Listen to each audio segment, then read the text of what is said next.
तो देश में बढ़ती महंगाई और चीनी की उपलब्धता को लेकर केंद्र सरकार ने बड़ा फैसला लिया है। भारत सरकार ने बुधवार को तत्काल प्रभाव से चीनी के निर्यात पर प्रतिबंध लगाने की घोषणा की है।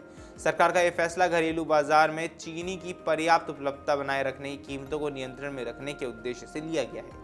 ये प्रतिबंध 30 सितंबर तक या अगले आदेश जारी होने तक लागू रहेंगे। सरकार के इस कदम का असर न सिर्फ भारतीय बाजार पर पड़ेगा बल्कि वैश्विक चीनी बाजार में भी हलचल देखने को मिल सकती है। वाणिज्य एवं उद्योग मंत्रालय के अंतर्गत आने वाले विदेश व्यापार महानिदेशालय यानी DGFT की ओर से इस संबंध में आधिकारिक अधिसूचना जारी की है। अधिसूचना के मुताबिक ये प्रतिबंध कच्ची चीनी, सफेद चीनी और परिष्कृत चीनी यानी रिफाइंड शुगर पर लागू होगा। सरकार ने चीनी की निर्यात नीति में बदलाव करते हुए इसे निषिद्ध श्रेणी में डाल दिया है, जिसका मतलब अब ये है कि अब सामान्य परिस्थितियों में भारत से चीनी का निर्यात नहीं किया जा सकता है। हालांकि सरकार ने कुछ देशों के लिए छूट भी दी है। अधिसूचना में स्पष्ट किया गया है कि यूरोपीय संघ और अमेरिका को टैरिफ दर, कोटा और विशेष व्यवस्थाओं के तहत होने वाली चीनी निर्यात पर यह प्रतिबंध लागू नहीं होगा। यानी पहले से तय विशेष समझौते और कोटा व्यवस्था के अंतर्गत इन देशों को सीमित मात्रा में चीनी भेजी जा सकेगी। सरकार का यह फैसला ऐसे समय पर आया है जब देश में चीनी उत्पादन को लेकर चिंता बढ़ती जा रही है। लगातार दूसरे साल चीनी उत्पादन खपत में कम रहने की आशंका जताई जा रही है। अब प्रमुख गन्ना उत्पादक राज्यों में इस बार गन्ने की पैदावार कमजोर रही है। इसके अलावा अल नीनो जैसे मौसमी परिस्थितियों के कारण मानसून प्रभावित होने की संभावना भी जताई जा रही है। मौसम विशेषज्ञों का मानना है कि यदि मानसून सामान्य से कमजोर रहा तो अगले सीजन में गन्ने का उत्पादन और घट सकता है। यही वजह है कि सरकार अभी से घरेलू बाजार में चीनी की उपलब्धता सुनिश्चित करना चाहती है। अब मीडिया रिपोर्ट्स की माने तो भारत सरकार के इस कदम का असर अंतर्राष्ट्रीय बाजार में भी देखने को मिला है। प्रतिबंध की घोषणा के बाद न्यूयॉर्क में कच्ची चीनी के वायदा भाव में 2% से अधिक की तेजी दर्ज की गई है, जबकि लंदन में सफेद चीनी के वायदा भाव करीब 3% तक उछल गए। विशेषज्ञों का कहना है कि भारत दुनिया का दूसरा सबसे बड़ा चीनी निर्यातक देश है और उसके निर्यात पर रोक लगाने से वैश्विक बाजार में आपूर्ति प्रभावित होगी। इससे अंतर्राष्ट्रीय कीमतों में और तेजी आने की संभावना भी बढ़ गई है। अब भारत के इस फैसले से ब्राजील और थाईलैंड जैसे बड़े चीनी उत्पादक देशों को फायदा हो सकता है। माना जा रहा है कि अब एशियाई और अफ्रीकी देशों के खरीदार इन देशों की ओर रुख कर सकते हैं। इससे ब्राजील और थाईलैंड को अतिरिक्त निर्यात के अवसर मिलने वाले हैं। अंतर्राष्ट्रीय बाजार में भारत की मजबूत मौजूदगी के कारण उसके फैसले का सीधा असर वैश्विक व्यापार पर पड़ता है। गौरतलब है कि केंद्र सरकार ने इससे पहले चीनी मिलों को 1.59 मिलियन टन चीनी निर्यात की अनुमति दी थी। व्यापारी और निर्यातकों ने इस कोटे के तहत लगभग 8 लाख टन चीनी के निर्यात अनुबंध भी कर लिए थे।